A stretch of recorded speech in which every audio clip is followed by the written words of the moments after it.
Let's get it.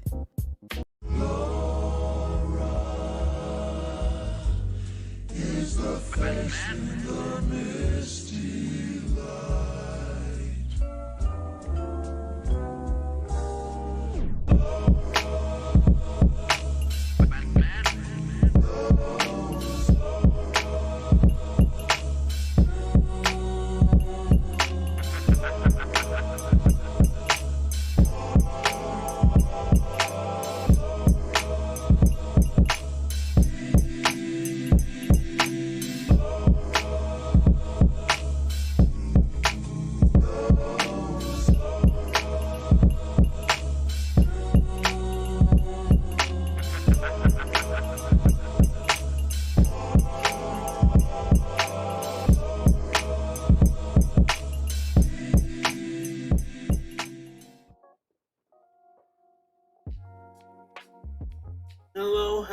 Hello, everyone across the cosmos. This is your boy Bantu Otaku coming at you. Well, no, this is Rara from Bantu Otaku. Let me get the record straight.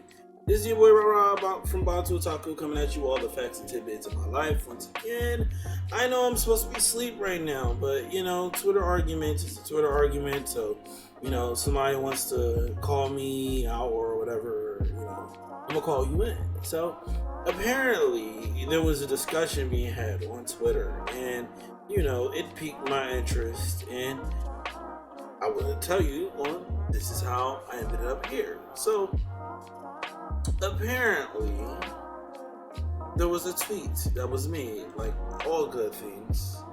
There was a tweet that was made on Twitter, right, by Caitlin, and she said, these photos are derailing my day. So I don't know who the hell these people are, to be honest, but it's obviously a racially ambiguous, most likely black person with a white person, right?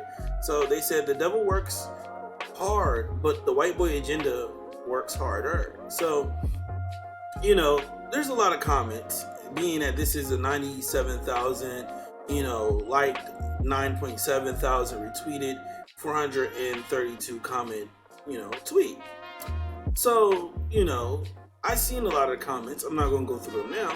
And I came to the conclusion of not the whites in your comments being angry, right?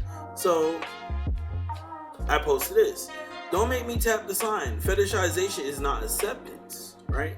Because, a lot of these, interracial relationships that is overly celebrated and promoted in media tend to deal with a lot of fetishization of black bodies, right? Whether we want to talk about it or not. So, to continue on, this person, this Dr. Matchpoint Aces, decided to say, well, fetishization is not a word, which I immediately replied, this way. Whoa, are you in black people's business again? Just dropping your unwanted opinion. Whoa, are you in black people's business again? Just dropping your unwanted opinions? That's littering. Let me help you get home. So you are right here. And if you go this way, I don't have the rest of the map. This is where I stay. But this will lead you back. Whoa. Right? So they said, this is an open forum. Get the F out of here. Started laughing. So, me being me, I replied.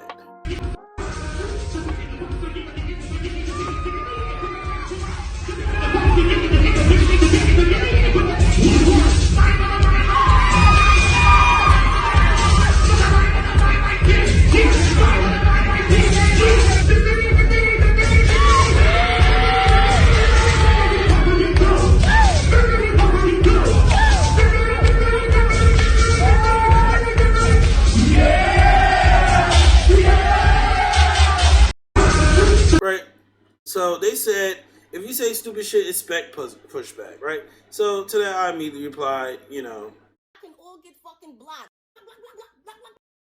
I don't give a fuck. Y'all can all get fucking blocked. I don't give a fuck. Y'all can all get fucking blocked.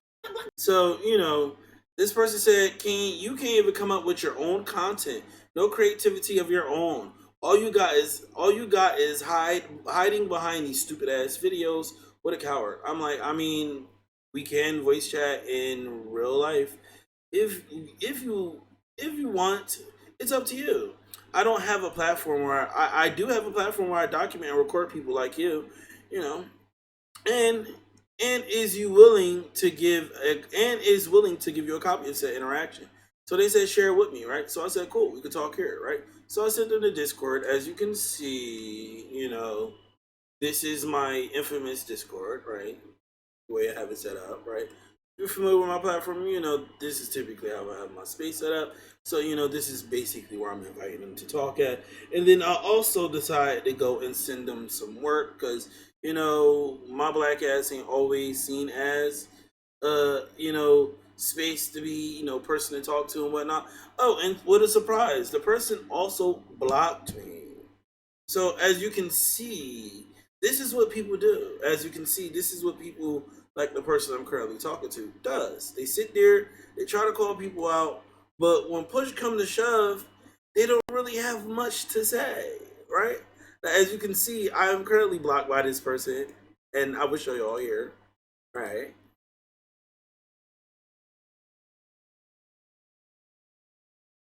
So as you can see, this Dr. Matchpoint person clearly blocked me. But, we're up for discourse and we must discuss this, and, I hide behind memes and stuff. Well, the reality is I don't. I'm a real person that call people in. But it seems that anti-blackness is okay as long as you can keep and maintain a sense of anonymity. And that's what my platform is here to do.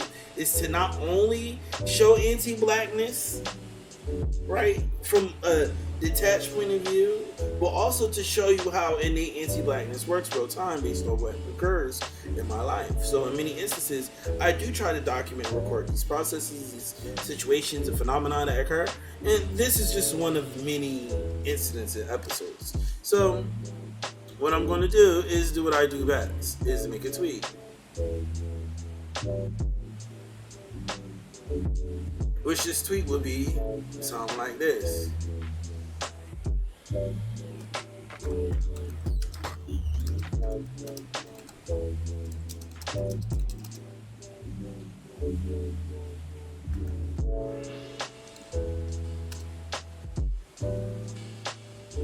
Funny how you blocked me. Thread.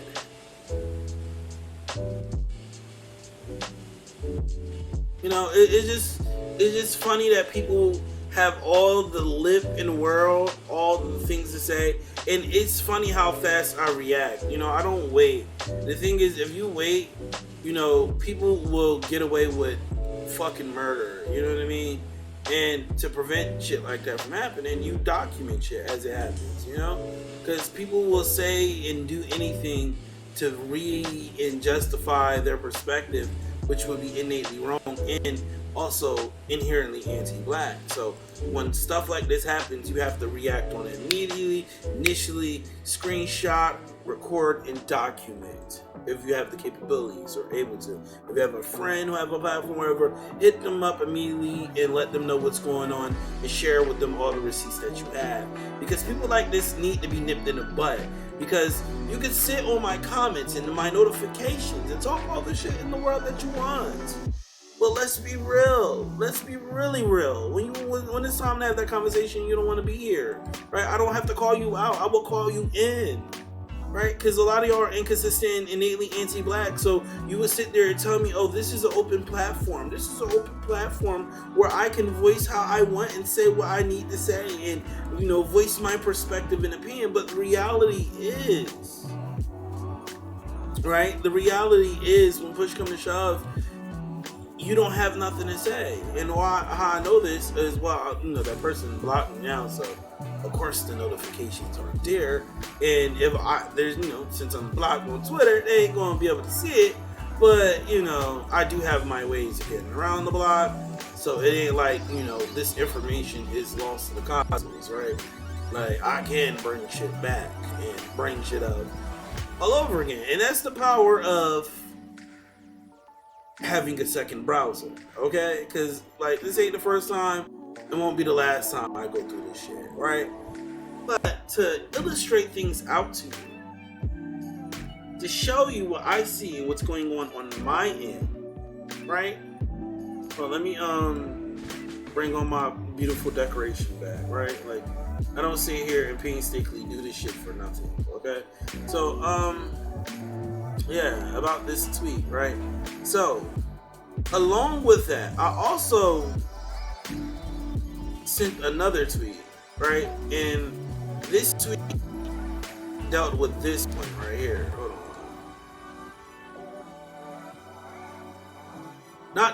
Not allowing me to see the tweet, but essentially this is the tweet I've sent them right here, right? Because fucking it's been complicated and shit, right? So essentially I sent them this tweet as well, right? Because I know for that, like, I do a lot of documentation, and that's kind of like the bread and butter of who I am online, is a documentive archival person, because there's so much that in my life. So much has been out of control, but one thing I know is that documenting do allow a sense of accountability, and it does give me a lot of maneuverability when dealing with inconsistent behavior that happens online. So that's why I try my best to document shit, occurs and happens, and try to push it out there, right? So this is an article I sent to them, right? This article here, right, in reference to this tweet specifically, right, to bring it up. When they said fetishization is not a word, right? Or, as a matter of fact, it looks better on my other Twitter, right? So let me bring this up for y'all, right? So in reference to this tweet right here, the fetishization is not a word, right? Like, I literally sent them this, which is an article that discusses what is fetishization, how it contributes to racism. Rather, you're talking about sexual racism, which is actually a word as well, right? So it's funny how people love to play this marketplace of ideas. It's an open platform. I can say whatever I want to say. But once you call people in, they have nothing to say. So to me, it's telling, and it's sad to see all of y'all do this on these platforms. All of y'all act like this in these spaces, and the day of reckoning will come eventually, where we won't have to deal with y'all online. But until then, I will continue to document this. So to leave this on a good note, since I've been blocked and whatnot, yeah, I'm gonna just hold on. Give me a second, y'all, before I pull this article up. It's like, you know what I mean? Because, and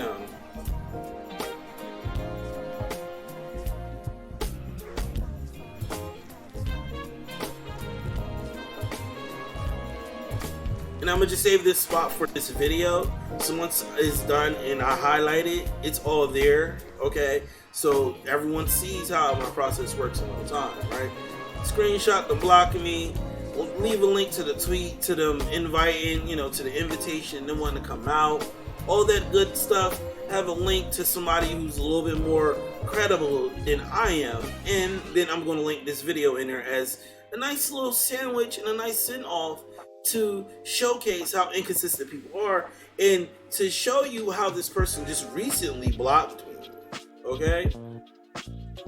You see how literally I can see their tweets, but literally seconds later, I can't see their tweets, right? So, like, you know what I mean? So, I'm not bullshit, y'all. Y'all know I'm not, like, on some other shit. Like, as you can see, they just recently blocked me. And this shit just happened 16 minutes ago, 20 minutes, 36 minutes ago. You feel me? Shit wasn't even a full good hour ago. Mind you, it wasn't even a good hour ago. You know what I mean? It just turned an hour. You feel me? So with that being said, we're gonna put on some of the professionals. Enough of my nonsense. Let's get the content. Right? So but let me bring this up for y'all.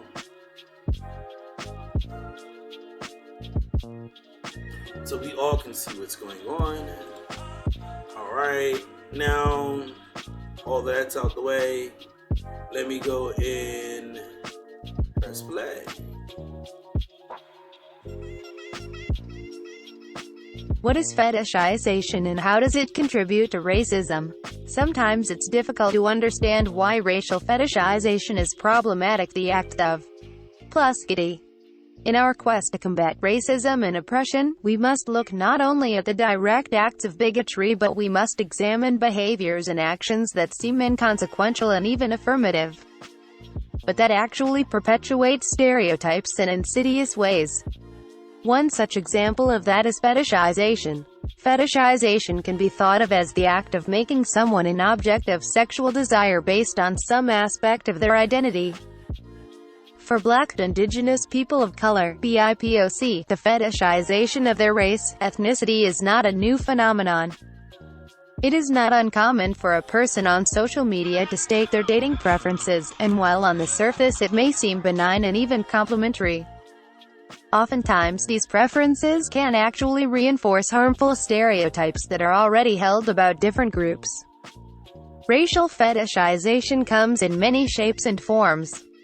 For example, some people have dubbed the harmful racial fetishization that Asians, and particularly Asian women, experience as yellow fever. Stereotypical images of Asians that are propagated in the media further perpetuate these racial biases. Sometimes it's difficult to understand why racial fetishization is problematic. The act of fetishization often seems flattering in nature. On dating websites, for example, the racial fetishization of Asian women manifests into more dating prospects. One study even found that men on dating websites preferred Asian women compared to other racial groups. For other groups, racial fetishization has been used to justify harm. One research study explored the colonial roots of the fetishization of Black women throughout history and found that Black people's bodies were eroticized by European colonizers upon entering the New World. When Europeans invaded different African countries, the fascination and fetishization of African women was common. Sarah R.T.G. Bartman is a well-known example of this. Bartman was a South African woman who was made into an exhibition in the 1800s because of the size of her buttocks, which became a tourist attraction in Europe, where Bartman was put on display. The dehumanization of Black people during this time made it easier to justify enslavement and abuse. Black people's bodies during this time were hypersexualized, and to this day, remnants of this pervasive trope are still applied to Black people. It's important to note that even within an ethnic group or race, fetishization can still take place. Within communities of color, fetishization can look like the glorification of lighter skin, colorism, and more Eurocentric features, featureism, as well as hair discrimination, texturism. A person wishing that their child was light-skinned with light eyes is fetishization, just as stating a dating preference for lighter-skinned women would be. Anyone who has listened to rap music to any extent will likely hear the fetishization of lighter-skinned and non-Black women in popular lyrics. What is less talked about is the fetishization of darker-skinned men throughout the media. Common conceptions of darker-skinned Black men include perceptions of them being stronger, virile and hypermasculine. And while this may work well for the storyline of a film, in real life these stereotypes can have dangerous and fatal consequences.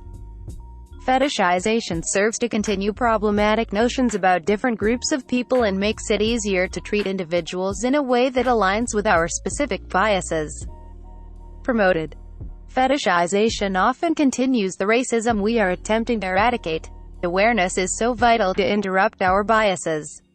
Much of the time, we are attributing certain characteristics to a person because of their race, ethnicity without even realizing that we are fetishizing and objectifying them. Because these associations can often be more positive in nature. Saying that you want to associate with someone or date them only because of the racial, ethnic group that they belong to or some aspect of their racial identity may be a good indication that you are engaged in fetishization. Education is vital. In addition to education and awareness, the media can be a powerful purveyor of these racial stereotypes. Seek out media that does not confirm these prejudices but actively works against or counter to them. Consuming this type of counter-stereotypical content works to shift our perspectives and perceptions about different racial groups and thus can serve as a powerful way to combat our racial biases. I am the author of the best-selling books Dirty Diversity and The Pink Elephant. I founded an award-winning consultancy, BWG Business Solutions, which was created to So, as you can see, this is very much so a real thing. Fetishization, as you can see, according to Forbes, is a real real world. Okay, real life word. Okay, reading is fundamental, kids. Read, learn. And with that being said, there's not really much for me to say. I can rub this in all day. I can go, but I could go high, low, in between, over valleys, rocks, mountains, about this, right? Like, a large part of my platform is dedicated to this because I'm a Black queer person. But I'm gonna digress. And thank you for watching, and enjoy your day.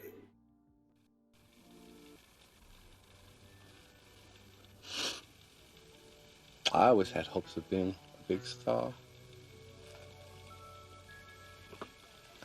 Then I look, as you get older, you aim a little lower. And I just say, well, yeah, you still might make an impression. Everybody wants to leave something behind them. Some impression, some mark upon the world. Then you think you left a mark on the world if you just get through it. And a few people remember your name. Then you left a mark. You don't have to bend the whole world.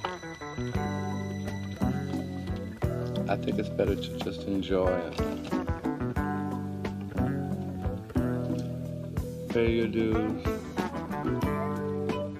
and enjoy it. If you shoot an arrow and it goes real high, hooray for you.